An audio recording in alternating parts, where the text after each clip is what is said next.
Welcome back to Just Giants with Grump and the Cranky fan.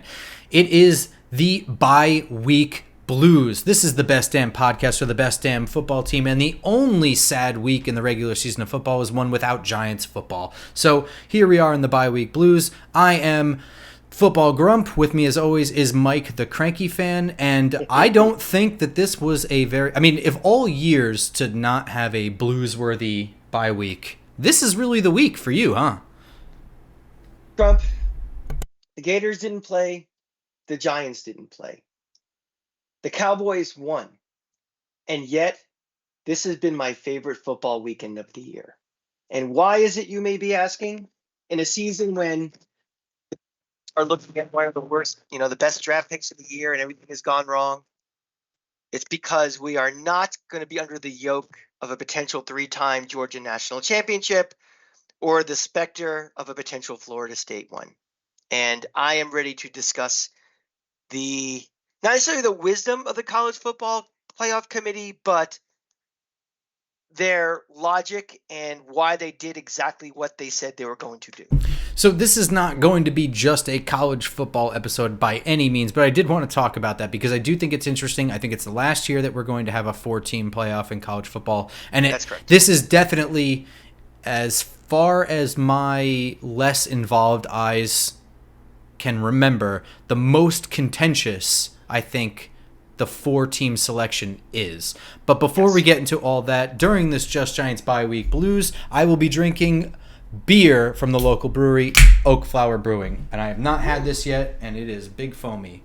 This is... Big foamy. Yeah, this is very delicious looking. See, the problem was when I owned the Gainesville House of Beer, my problem was I didn't know how to pour beer, so I gave everybody a foamy beer. But that was just me because I'm incompetent. That is true. Cranky owned a bar in Gainesville, Florida for quite a while. And I think that I might have single-handedly put him out of business. But not open anymore. But Oak Flower Brewing is a small business in New Jersey, so I am giving them a little shout because we are also a small business, and they do a great job with their beer, just like we do a great job with this podcast. So do us all a favor, crack open an Oak Flower Brewing while telling your friends about Just Giants podcast. I would appreciate it very much, and I'm sure Oak Flower would like you to buy their beer as well. And I think you would like to buy their beer as well. I would love to buy it. Okay, so... This was a really fun college football championship weekend, and I mean that. Like, you know me and the way I watch college football. I watch it, honestly, the same way I watch, like, spring football. I'm looking for individual players that are going to make a huge impact in the NFL.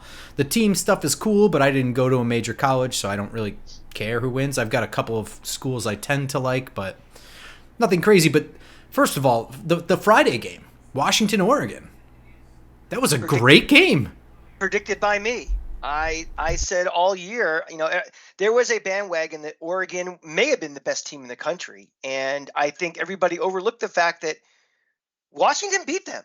And Washington, despite, all of the, the lull in October, November, maybe not winning, beautifully, still has a great offense. And they beat them. And you'll have to tell me from your perspective what you thought of Michael Penix and what you think of old man Bo Nix, but I predicted that win, and I feel justified. I have a lot of things I predicted that happened this weekend, but that was the first one. Yeah, I'm not going to get into too much of Bo Nix and Michael Penix in terms of their NFL projection or anything like that, but I will say that they are both two very good college football quarterbacks. That being said, in 2023, it feels like Bo Nix is like 35. Because he is. I've been hearing about this dude since his days at Auburn. In my opinion, he transferred out of the SEC to a weaker Pac-12, and he still can't win. I don't know. I don't have a super high opinion of Bo Nix, and I honestly never really did. Michael Penix, I think, has a very, very fun skill set, especially for college football. How much that translates to the NFL game is changing every single year. If you'd asked me 6 years ago, I would have told you there was no shot. And now we're seeing Lamar Jackson is one of the highest paid quarterbacks in the league and might be the quarterback of a Super Bowl contender this year. Yeah, the only thing I'll add to that is that Caleb Williams never won anything either. So winning is Winning is important, but No, but it's different when you transfer out of the SEC to weaker competition and you're still not winning. Is different than if you're in a conference and you're winning. Whatever. He was. yeah, He moved from an SEC team to what is regarded as one of the best recruiting schools in the Pac-12, yeah, universally, and but you can still also make can't an win. you can make an argument too. The only games that he lost were to a team that, you know, I consider almost a peer pretty much of Alabama this year and possibly Georgia. That Washington team is really good. So that's the Okay. only games they lost. So Washington for me is in automatically. Absolutely. My biggest question is Texas. Give me so let's. I'm not going to go through one by one here, but Yeah, Alabama is a one-loss SEC champion. Georgia is a one-loss not SEC champion. So that's to me, correct. that's Alabama getting in is a no-brainer. Michigan gets in no-brainer. To me, Washington I know is contentious for some people. It's not for me. The biggest question is why Texas and not Georgia? Why Texas, not Ohio State? Why Texas, not Florida State? Give me your thoughts. Okay. I think there's something in there that's overblown is the effect of head to head. People just automatically assume, well, Texas beat Bama. They're in. The committee doesn't consider head to head that much as the end all be all because unlike the NFL, or even let's say unlike the rest of college, if you're in a college division, you play everybody. So if Georgia beat Florida, Georgia has the tiebreaker. Even to determine a division champ in the NFL, the Giants, they play the Eagles, they play the Redskins, they play, the Cowboys. So head to head can be factored because everybody plays each other. Alabama did not have to play Texas. Alabama chose to play Texas. College football scheduling is not like the NFL where based upon what division you're in and based upon what if you come in first or second, you are seeded to play this team in the other division or other conference. Once you get past your conference schedule, and then once you get past, well, that's my non-conference rival, you can play anybody you want.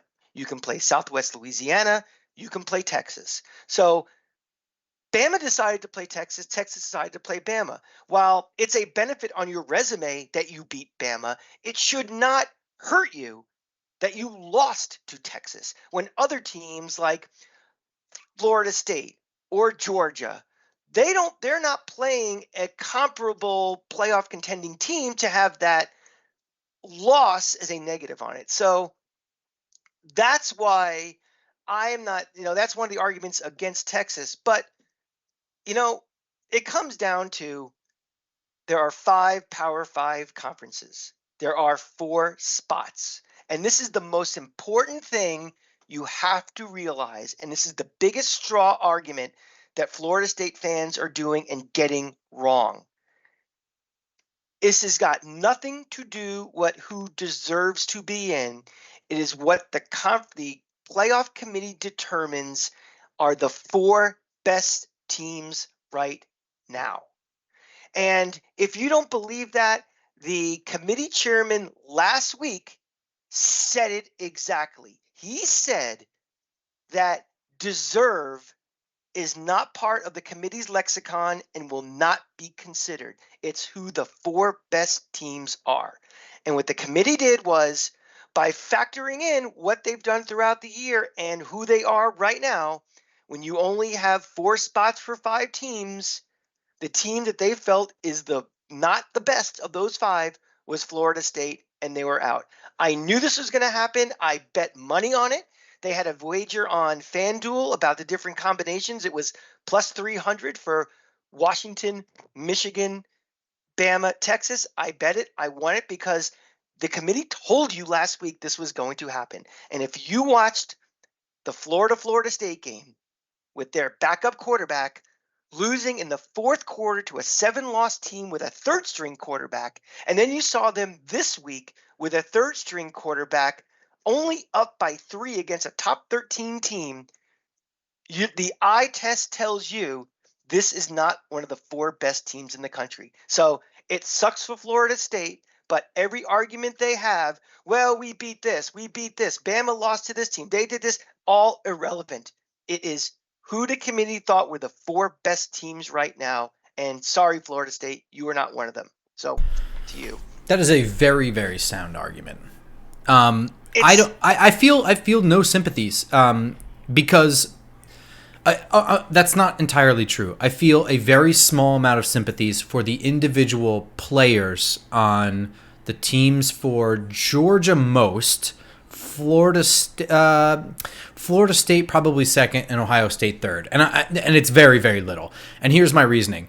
Number one, the NCAA is like the third most corrupt sports league in the world. It's very obvious that they needed at least an 8-team playoff for a very long time now. So I don't really care that the league dragged their feet. And honestly, it's the powerhouse teams like Ohio State, Georgia, and Florida State that were not really caring that much that it was only a 4-team playoff for the most. Let's Florida State. But Georgia and Ohio State, those fan bases have not given a shit for the last couple of years that it's only 4 teams. They were not the loudest complainers. Well, they weren't the complainers because they didn't get screwed. Exactly. That's why they didn't get back. Ohio State was in the exact same position 10 years ago when Cordell Jones had to play a third-string quarterback, and they very easily could have been in. The difference was they won their championship game 59-0 over a ranked team, and people said they're still one of the best. Right. Yeah. And so I feel very little sympathy only because the NCAA is super corrupt. It's fucked up, and like any idiot with any amount of brain power can look at the amount of money that they could make on a playoff with the March Madness and just the amount of money in college football in general. It depends on where the money goes. That's the thing. The NCAA doesn't get the money. I know that. That's not the point. The demand is there. Everybody wants this. Everybody wants this. It could have been done a long time ago. So I feel very little sympathies there. I think the biggest sympathies I feel is for Georgia players. Second most Florida State, only because if Jordan Travis didn't get hurt and they dominate in the last couple games, they're not losing by a little bit, there's a better shot that they make it in. I have been on the record since 8 o'clock or 10 o'clock Saturday night. The 4 best teams with Jordan Travis and the 4 most deserving. Let me put it this way: the 4 most deserving teams, if you want to use the deserving team route or the best route, are Washington, Michigan, Bama, Florida State. Those are the 4 most deserving teams. So I feel for the players that are not named Jordan Travis, because prior to his injury, there's a really good shot. And to be fair, all of those players stepped up to ensure that they didn't lose a single game this year, and they still kind of got hosed, but they didn't. I'm fully okay with this. This is the group of 4 that I actually believed at the end of the night. On Saturday night, it should have been. So I have no qualms with this shit. I don't feel bad for them. Well, first of all, fuck them. They decided to go to Florida State, so I have no sympathy for anything they do in their professional life. But B, more to the point, they weren't screwed. The committee's mandate is the 4 best teams. They did not change their mandate. They did not say, oh, well, this year we do this year we do this. They were very clear, and they told us last week this is what it is. Right.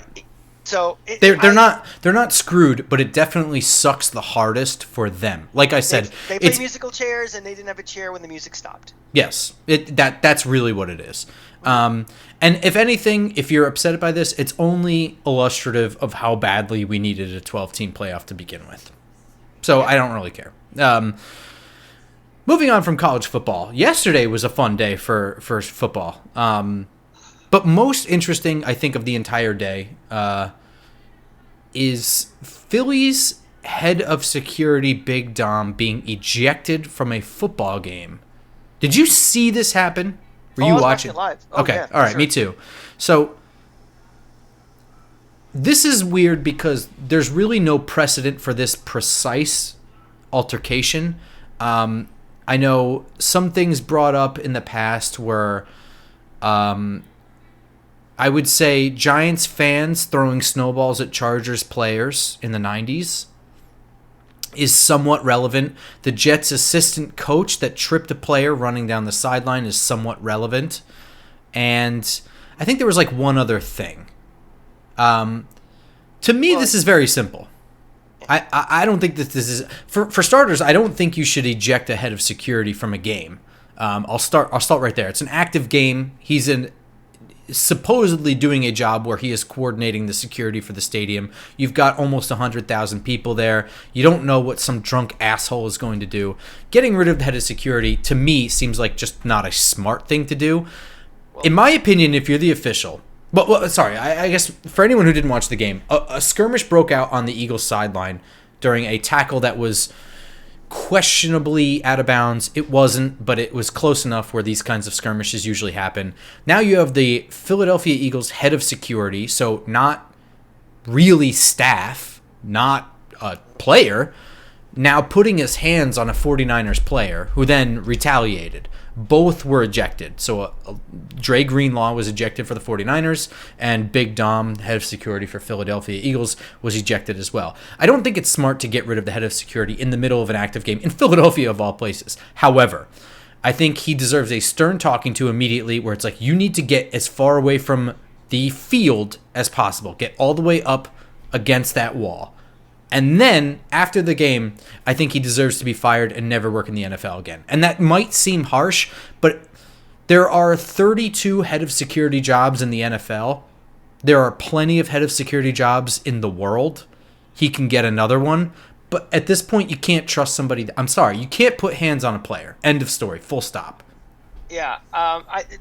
Before I do my kind of response, another thing you can put in also was it Joe Latham, the owner of one of the minority owners of the Golden State Warriors, when someone fell out during the finals and he pushed the guy? Yeah, off the seat and everything? I was sticking with football, but yes. Yeah. So basically, to me, it's very simple.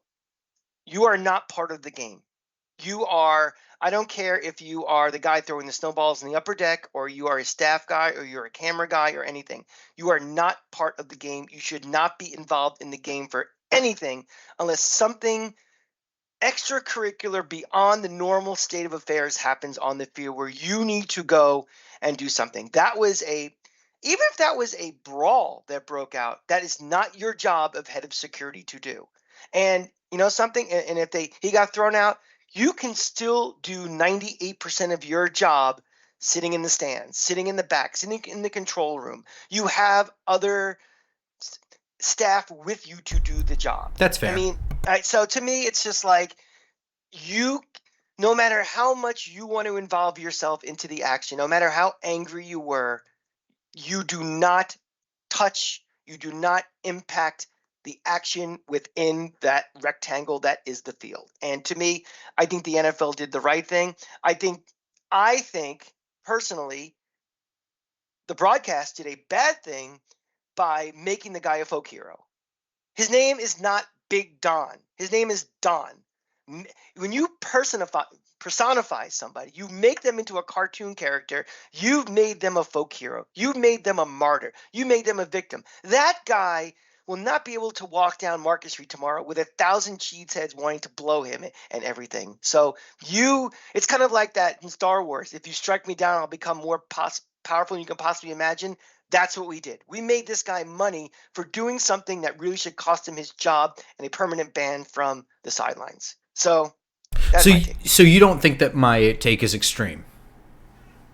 Not at all. Okay. I think he went above and beyond his job responsibilities. And when you're on the field, to me, that's no different than a streaker going on or something. Right. So here's one thing I've seen is idiots trying to defend him, Googling his responsibilities as protecting the players. That doesn't mean from other football players. That means from assholes in the stands trying to run on the field and protecting the players in the tunnels through the locker room from other deviants, etc. Yeah, exactly. It has nothing to do with other football players on the field of play. That is not his responsibility.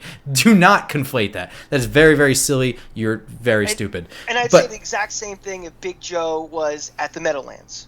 It does not matter. I don't care that guy was an Eagle guy. I don't care. No, it has nothing to do with that. I don't care that my cranky wife likes the 49ers. That's got nothing to do with it. It's just everybody in this world thinks that they are above the rules for everything and think they have to be involved in everything. And this guy now all of a sudden probably has a social media career and exactly what he dreamed of always doing. It was being a star. And guess what? Now he's a star. But Well, let me ask you a question. If a fan put violent hands on a football player, a season ticket holder, what happens to their tickets? revoked forever. Exactly. So this guy should be held to a higher standard. He's somebody who's hired who has to pass background checks, sign a bunch of papers, things like that are disclaimers and job responsibility things. He should be held to a higher standard, not the same standard and not a lower standard as a season ticket holder. So I'm sorry, Mr. Big Dom, whatever your full name actually is, I don't care. You should be the head of security at Chase Manhattan or something like that, not the Philadelphia Eagles. Anything affiliated with the NFL. Go stick a cheesesteak up your ass. Moving over to the Giants now. We're 20 minutes in, so let's move to the Giants talk now. So, bye-week stuff. Now, as we enter into this, the first question that's burning on everybody's mind is Tyrod Taylor has been cleared and designated to return from injured reserve.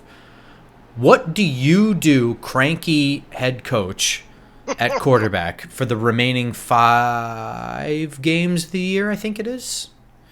Do you stick with Tommy DeVito, undrafted free agent, or do you replace him with higher on the depth chart, veteran backup Tyrod Taylor in his last year of his contract with the New York Giants? What do you do and why? And I'll give you my answer after. Coaches are not owners. Coaches are not general managers. Coaches coach. Coaches coach to win. Coaches do not sell tickets. It's not their job that because Tommy DeVito now has become a cult hero and his ticket and his jersey sales are up 170% and all that nonsense, it's not his job to play him because he's popular and people are rooting for a Rudy type story. His job is to win games. And, I'm going to give another Cranky wife reference. For 24 hours, she was making fun of me because one graphic, I think on Fox Sports yesterday, had in the hunt, on the very bottom, the New York Football Giants. So when a coach believes, look, any coach that's worth his salt is not going to give up on a season with 6 weeks left. He's going to play the best player. And I know Tommy DeVito's from New Jersey, and I know he lives at home, and I know he loves cannolis and whatever stereotypical New Jersey thing you want to put. The facts are the facts. The New York Giants offense is the worst in the league right now. They have the worst passing offense in the league right now. They have the worst scoring in the league right now. As much as I have railed on Tyrod Taylor this year and last year, Tyrod Taylor is better than Tommy DeVito. Tommy DeVito plays. No question in my mind, no doubt about it. If this team... Wait, Tyrod's better, but Tommy plays? No, Tyrod plays. Oh, you said Tommy plays? Yes. All right, get the editing machine out. I did not mean to say that. Tyrod plays. No questions asked. End of discussion. End of story. The only way I would vary on that is if this team was 1-10 right now and the decision has been made from up top, we are absolutely 100% drafting a quarterback going forward, then you would have to really do a sales job on this coaching staff to stay status quo. But that situation is not here. They are not going to say for a team that has a snowball's chance in hell of making the playoffs, we're tanking right now for something that seems rather unlikely even if you execute that tanking plan. So to me, it's Tyrod, and we see what happens. It's interesting to me that you have that opinion. I have a different one, but it's not. I don't disagree with anything you said. I think everything you said is actually correct. Everything from the coach's viewpoint to who is better, all that I agree with. Here's why I think Tommy DeVito should start, and it's actually very simple. It's your argument. Tyrod Taylor is returning from injury in which he fell on a ball. Okay? I want you to understand he went on injured reserve because he fell on the ground. Understand. Tyrod Taylor, if he is named the starter, he will get a full week's worth of first-team reps. And then he's going to go out there and throw his body around like he's Evel Knievel and get himself knocked the fuck out of the game in the second quarter. And then what do we have but Tommy DeVito without any reps in practice? I'm sorry. For me, I think your best move going forward has nothing to do with who is better. I think the team together altogether, aggregate, is better if Tommy DeVito gets all of the first team reps in practice, at least for the first 2 weeks that Tyrod is back. All of the first team reps, let's get him ready because he's actually 100% healthy. He's not 80% healthy. He's not coming off of IR. He has not had a concussion, fucked up ribs. How many injuries has Tyrod had just this year alone? I'm sorry. To me, the smartest move is to let the veteran be the one who does not need a ton of reps in practice to be able to come into a game and relieve. You can still pull Tommy DeVito if he's being terrible. If he deserves to be pulled from the game, you now have an actual you don't have not Matt Barkley back there. You have Tyrod Taylor. You have the guy that you actually believe is QB2 on your roster to come in there and relieve him and be the veteran guy who can just pick up an offense and go. To me, as an amateur football person, if I'm the coach, that's the smarter way to do this because Tyrod Taylor has already proven one thing and one thing only. He will not play safe. Period. That is the one thing for sure you can count on is that he will throw his body around and he gets injured more than most people. Mm-hmm. So to me, the smartest thing to do is to roll with Tommy for at least 2 more weeks. And I'm not saying you have to stick with him because you decide he's the starter. I'm just saying it's the smarter thing to do because Tyrod is unreliable, unfortunately. But if he goes down, you have Tommy DeVito. And I guess... But you have Tommy DeVito, who's an undrafted guy with no reps. But he may not be taking number 1 reps, but he also has been taking number 1 reps for the last month. It's better than it was when he first came in with no reps whatsoever, when Daniel Jones got hurt. It will be better than that, but it won't be good. I think... Also might kind of... It may not be a traditional ones get 80% of the reps, 2 gets 50% or 20%. It might be a little more of a blended thing, but I don't know. Tommy DeVito's story is wonderful and everything, but I'm not picking him for the story. I don't give a shit about that. I think I don't care about the story. No, me either. Thing and all, but the thing is, he is not an NFL quarterback yet. No, I agree, and the stories are funny at best, if that. But to me, this is purely football and health and preparation. And in all honesty, of these 2 guys, only one guy is signed through next year. What is the percentage chance that Tyrod Taylor wears a New York Giants helmet in 2024, in your opinion? Is it below 25? Who's that? Who wears a New York Giants helmet? Tyrod Taylor. Tyrod Taylor? Yeah. 0. Okay, so, you can throw that in there as well. There is at least a 10% chance that Tommy DeVito has a practice squad helmet on. But do we also know that it's a 100% chance that Daboll, offensive core, Kafka, any of these guys are back next year also? No. They're for the same reason they're not going to. I think there's a 99.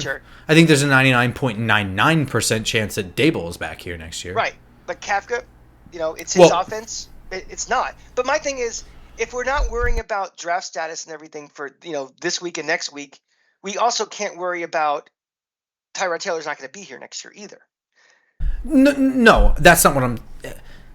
That's not what I'm saying. What I'm saying is, there is an actual benefit to getting reps in Tommy DeVito, whereas there's no benefit. This is like argument C here.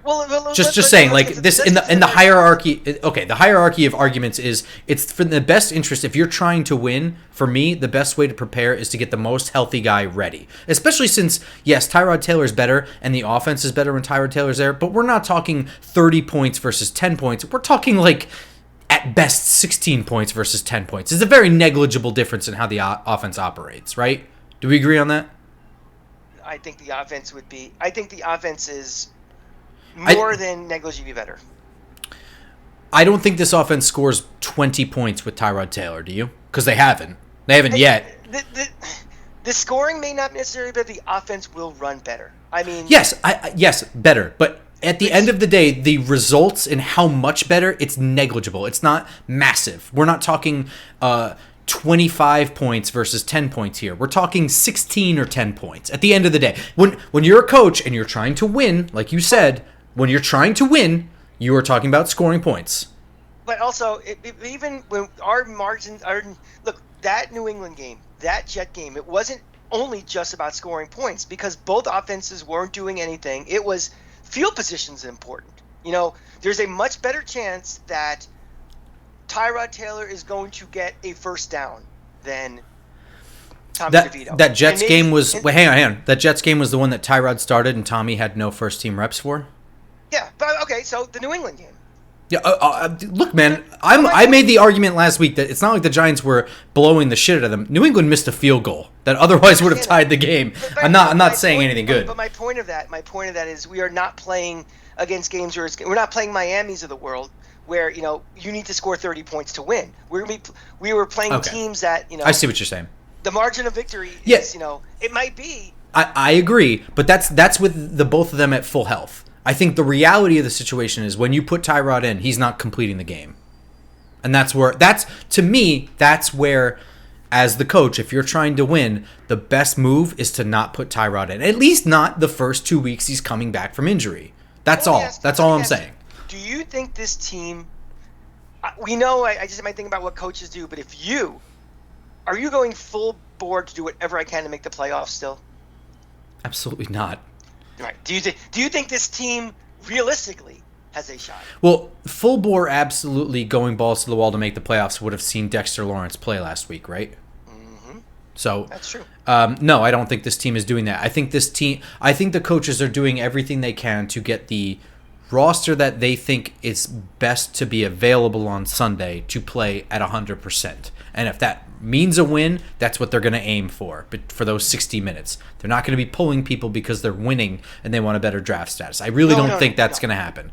But that being said, I think the decision from Monday through Saturday on who is going to be available on Sunday is not going to be a balls to the wall playoff push. That's going to be, let's be smart about this. And the way that they treated the players in the summer, with giving them all kinds of rest days and lighter days and whatever, I think this coaching staff is all about that shit. So, okay. To be honest though, going forward, neither of these things matter. I just think that it doesn't do Tommy DeVito any good, and he is the one guy who will be here next year. It doesn't do him any good to not get reps and then wind up in a game that he's not prepared for again. Because this competition level is, like you said, above his head this year. So you have to get him ready. And if he's going to be in the game, I'm not convinced that Tyrod can fucking complete a game this year. Sorry. Listen, between me and you, since no one else is listening, they're not making the playoffs. No, that's yes. I'm always in the I don't get upset with losses because I want draft picks this time of the year anyway. So, I am. If they decide to play Tommy DeVito and they lose, or they decide to play Tyrod Taylor and they lose. Oh, I'm not angry about any of this. No, I mean this is big. This season is over. The fact that we even are in one graphic saying in the hunt talks about how pathetic the NFC is at the bottom level than anything that we are or something. But it does actually, to me, the fact that we are quote in the hunt at 4-8 is more ammunition to be mad at how awful Tyrod Taylor is. Not irrelevant to this conversation about Tyrod or Tommy, just in general, for losing the Bills and Jets games. Because we'd be 6-6 at this point. Not that we'd be any closer to actually being a playoff team, but it's just it'd be less embarrassing. It'd be 2 years ago where it's like we know we're not a playoff team, but we are excited to be in a playoff race. So it'd be the exact same situation. Right. You said something more interesting before about Mike Kafka potentially not being here. Ryan Dunleavy broke news. So it was kind of a shock to the entire Giants beat, which frustrates me. I don't like ever hearing that shit. But it was a shock to the Giants beat that Jay Glazer reported that the situation between Wink Martindale and Brian Daboll was in a not just bad place, but it's been in a bad place for a while, and it's not getting better. There's a chance that they don't end the season together, which is about as bad as it gets. I liked it a lot better when Joe Judge was punching Mark Colombo or whatever happened with that.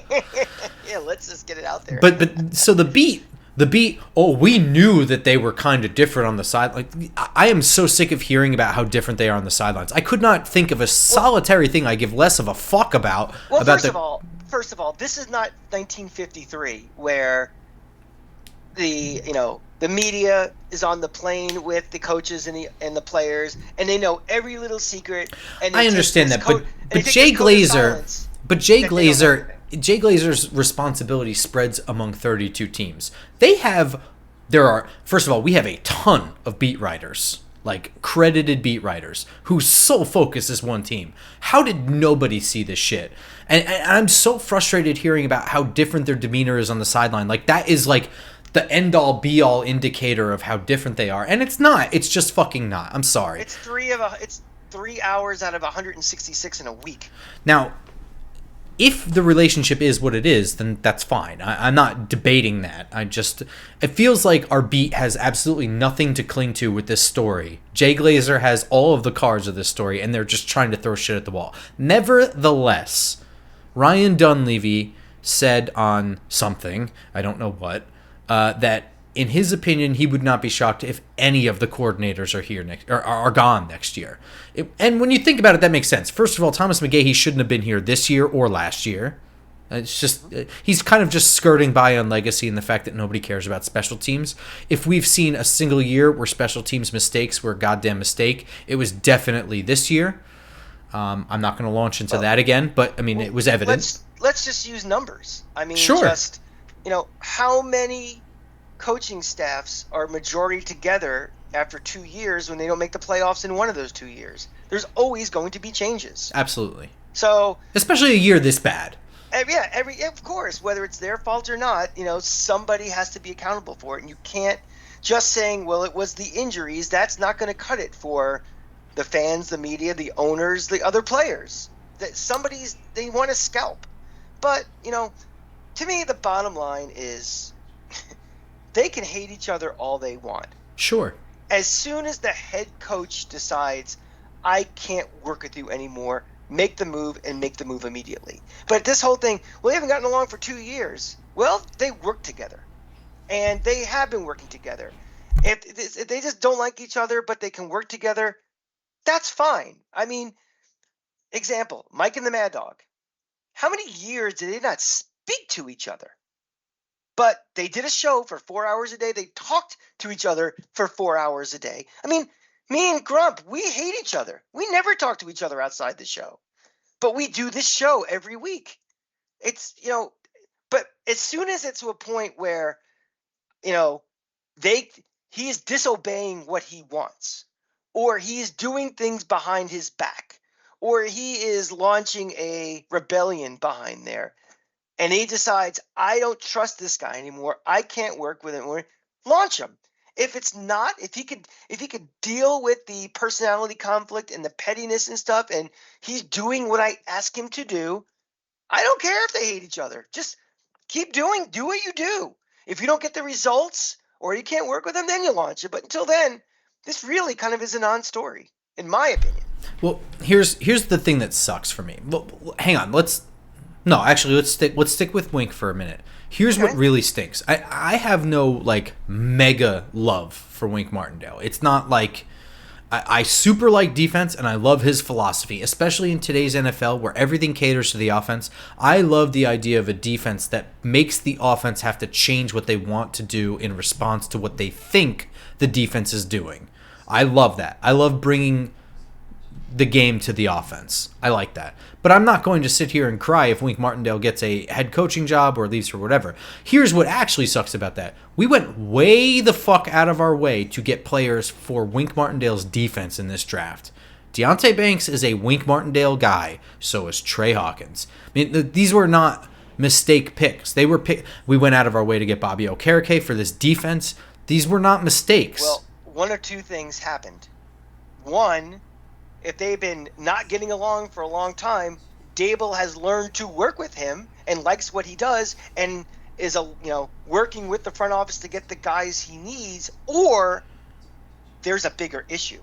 There's a bigger issue that the front office and ownership imposed Wink Martindale on him and is going to keep him here because they like him in spite of what the head coach thinks. And if that's the case, we have major problems, much bigger problems. I don't think that that's the case. I don't think so either. But I think they did all these moves in the offseason to enhance a specific defense that he has, I think probably favors situation A, but there's a possibility it was situation B too. So, I think the reality of the situation is that they don't get along on a personal level, and I think on a football level they mostly get along. And I understand the cause of friction. That, if you don't get along with somebody personally, but you're winning, it's kind of easy to just get over that. You just stay on my side. I'll handle my stuff. You handle your stuff, and we'll win games. Once you start losing is when it not gets fun. And the real kicker, I think, is that Xavier McKinney became the mouthpiece for what goes on in the defensive room with the doors closed, in my opinion. And the perspective from Daboll is that Xavier McKinney is a player. He can be disciplined. He can be jettisoned. He can be replaced. Wink Martindale is the adult. And if Wink Martindale is sowing this kind of discontent on that side of the ball, that is not functionally helping the room. I don't know that that's happening. I don't know that, and I'm not going to make that accusation. I do think that might have at least been for a little while the thought that was what was happening. I would 100% agree if it was somebody other than Xavier McKinney, because this is the second coach he's done this with. He is borderlining on becoming labeled a malcontent.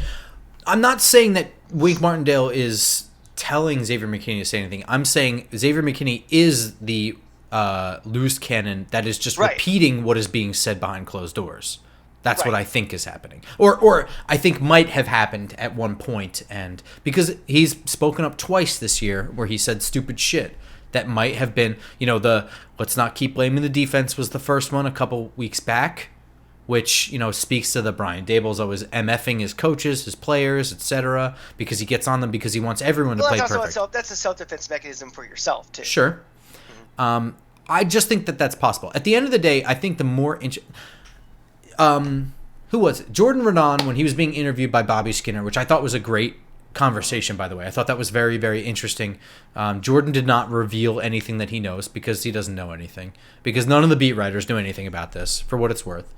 They're all making their best guesses based on what they do know and this story. But what he revealed more that I thought was interesting was John Mara's role in all this as the hands-off owner who wants to keep a happy family. He is usually the mediator in these situations that gets everyone on the table and resolves issues or helps decide what is the best course. Like, if the best course of action is for Wink Martindale to leave, then that's the best course of action. But he is going to be the guy who tries to bridge the gap here. And ultimately, to me, I do think that the root cause of all of this is just losing. I think it's losing, and it's losing because the offense isn't good. That really is the root of everything. And I think you're winning will solve it. You're trying to assign blame for something that really isn't, without sounding excusey, because it's very easy to say, well, injuries, but it is a fact, but people think it's an excuse. So you can't be perceived as making excuses, so you have to try to create your own fact pattern. When the reality is that the vast majority of the reason why this team is 4 and whatever we are, and closer to the number 1 pick than we are realistically a draft pick, is that we're on our 3rd string quarterback. Our franchise left tackle was out for a good part of the year. Our franchise running back was out. We traded away and as a result of all this, we traded away one of our cornerstones, defensive tackles, and so. But you can't say that, oh, well, there's injuries, because you come across as making excuses and being a baby and all that. And you can't say that. So, Well, here's what I will say. From Wink Martindale's perspective, Brian Daboll and Joe Schoen are quite literally attached to the hip. They are a package deal. They came here together. That was always going to be the case. There was never a doubt in my mind Brian Daboll was going to be the head coach when Joe Schoen was the GM. So... to me, this came down to a flip of a coin on what was most important, whether it was getting depth at offensive line or getting weapons for Daniel Jones. What was most important?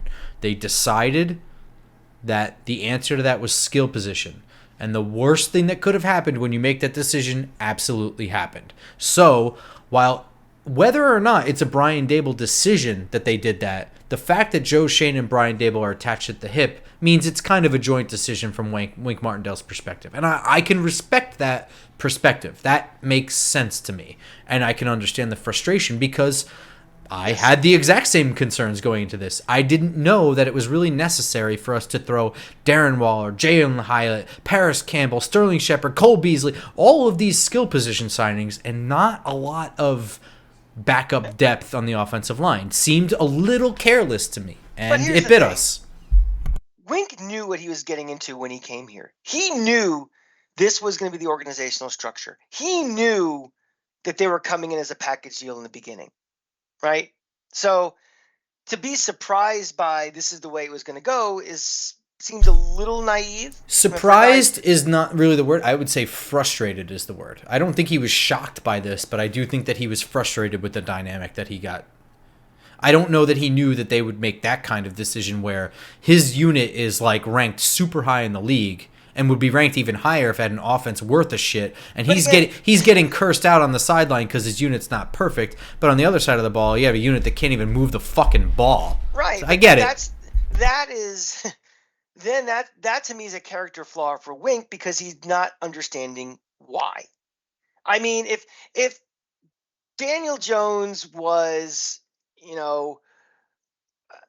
I don't know, one of the worst quarterbacks in the league, and this offense just sucks, and Nathaniel Hackett is the offensive coordinator, and that's a reason to be frustrated. Like, you didn't make this thing any better. The reasons why the offense is what it is because what happened to this offense. I mean, they put weapons in to make this offense better. On paper, we were all like, oh, Daniel Jones has toys to play with. Oh, we got a starting center now. We are still working on building this offensive line. So, when things happen, if it's the fact that, Andrew Thomas took a major step back this year and just wasn't good this year, and Daniel Jones regressed on his own, or, that's one thing, but that's not why it would happen. He unfortunately has a unit on the other side of the team that is not 100%, will never be 100% this year, and as a result is going to struggle.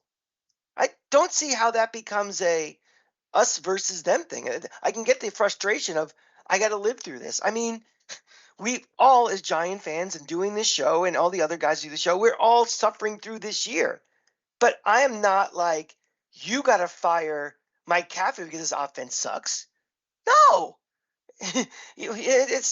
This is the way it is. These are the way the cards were dealt. So, well, I think I want to transition to Mike Kafka because I think that's pretty interesting. But before we do that, I do want to say one thing. I was tagged in something by Ross C, who is a avid listener of the show, and I super appreciate you, Ross. I listened to the thing that you tagged me in. I don't know who John Middlecoff is really, but I will say that I think that the story is legit. I do think that there is serious beef between the two coaches. I don't think Jay Glazer says things. I think he reports facts. End of story. He knows that that's true. And I'm going to go with it.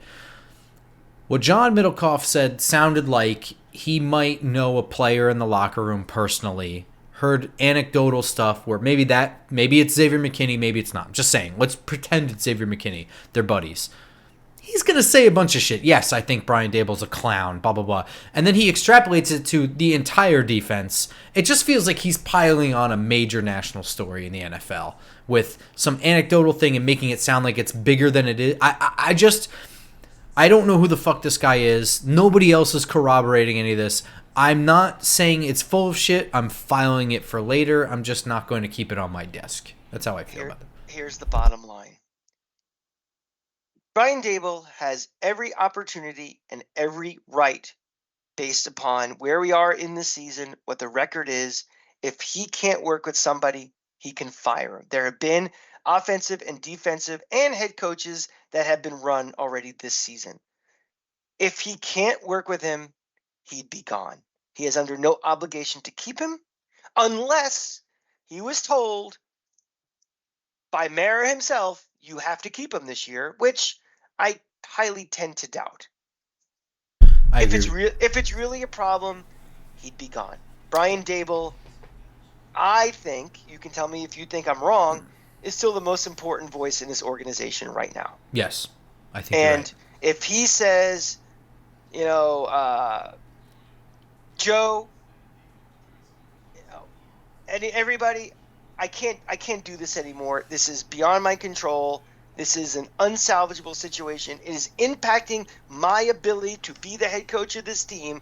I need to make a change. They would all sign off on it, and away we go. Hasn't happened yet. This is not also year one where it's like, well, maybe it gets better or something. They've been together now 25 games, 26 games, 2 off seasons. Since last February. Yeah, so 2 off seasons. I don't. Actions speak louder than words, and he's still there. I think the more interesting one, because I think that one's kind of on a train track and it's going to go where it's going to go.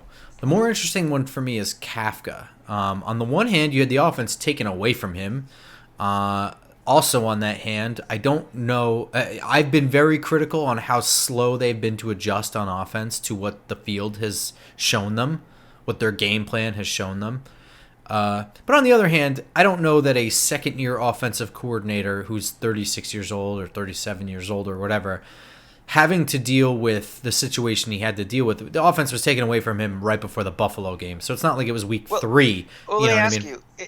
It's been taken away. Does he have it back yet, or is it still? We don't know, and the fact that we don't know that tells me no. Hmm? I don't know. We know this is also a coaching staff and a coach that plays things pretty close to the hip, so you may not know that it comes back. My question to you is: A, do you think he's gone at the end of the year? B, or A1, do you think he's fired? A2, do you think he leaves for a head coaching job? And B, do you think he should be sent off, or do you think he deserves to stay? I don't think he deserves to go. I think whatever of our gripes are with whatever you said pales in comparison to the hand he's been dealt. He wasn't dealt with losing the quarterback from the year and still having Jameis Winston as his backup or something. We are dealing with a pretty unique situation in the NFL. I mean, how many undrafted rookie quarterbacks that are third string to start a season, how many of them have started NFL games in the last 20 years? Not many. So, and also let's compound that also with the fact for the longest time he did not have his all-pro left tackle. He did not have his superstar running back. The jewel of the offseason on this team, James Waller, has been MIA, and I haven't heard a word about when he's coming back. These are a lot of things that are up against the wall for you, and I don't think this is an organization that plays the scapegoat game. Others are, where I'm going to throw one to the I'm going to throw this to the Lions. This guy. That's not the Jack way Del Rio. Yeah, exactly. Yeah. What Carolina's doing. All the changes. They've had what? How many head coaches and things since Tepper's been in? Didn't they fire the offensive coordinator already? Who, Carolina? Yeah. Fire the coach. Well, they fired the coach. That's right. Frank Reich is out. Yeah. So, I mean, that's not us. That's not our style. And that's one of the things the Giants can say, maybe to a fault, have that kind of class or something. So I think if he's gone next year, it will not be because he's pushed out or nudged out. I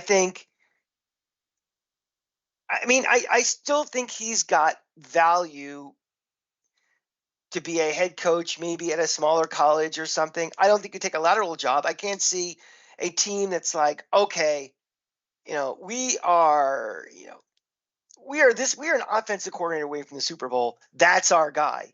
I don't think that's going to be him, but something. If what's an SEC equivalent? I don't know. Vanderbilt needs a head coach, or someone like that, like Northwestern, which we thought he might be going to, a school like that. I think he still is an attractive quality. I mean, we've seen guys like Rob Sale that we were like, in the NFL, but major colleges think these a rung above, and they bring him in. So I would say if that market's out there and he's truly trying to move up his, career path, he would go on his own. But I do not think he'd be run. I would not be shocked if he's not here next year, and I think it's a 50-50 split whether he gets fired or quits for another job or whatever. I think it's 50-50, and I don't think he would be fired so much as it would just be like, not that he's a scapegoat, but more so like, we don't have time to be developing your offensive coordinator. Like, you need to win. Show me you can win, then you can go pick an offensive coordinator to develop. Get yourself, you know what I mean? I could see that being the decision that has him go. I don't think that Mike Kafka is so good that this is like an unmissable opportunity to develop the next big thing or anything like that. I could see that. I'm not sure that it happens. I could see him getting an offer where he goes on an interview and all of a sudden he's hired. I don't know where that is, but I don't know. I think there's a 50% chance that he's gone. Yeah, here's the thing. For the other thing, from my standpoint of why you don't just get rid of him as a scapegoat or anything, is that you want to build continuality. You want to kind of, whether it's Daniel Jones being in an offense finally for the first time, the third year in a row in his career, whether you really want to keep developing Tommy DeVito. Maybe you want to, whoever knows who the backup quarterback on this team will be next year. You want to keep that offensive line. You want to get some sort of consistency with them. There's not been enough that I can blame on him to say, let's move forward and start fresh. Because if you're starting fresh, we're once again in the same spot of we're spending the whole offseason installing something new. And I'm not ready to do that just yet, for a reason being, well, everybody was hurt. I totally agree. I don't want to spend an offseason installing new stuff, so I get it. But that's going to do it for the Bye Week Blues episode of Just Giants.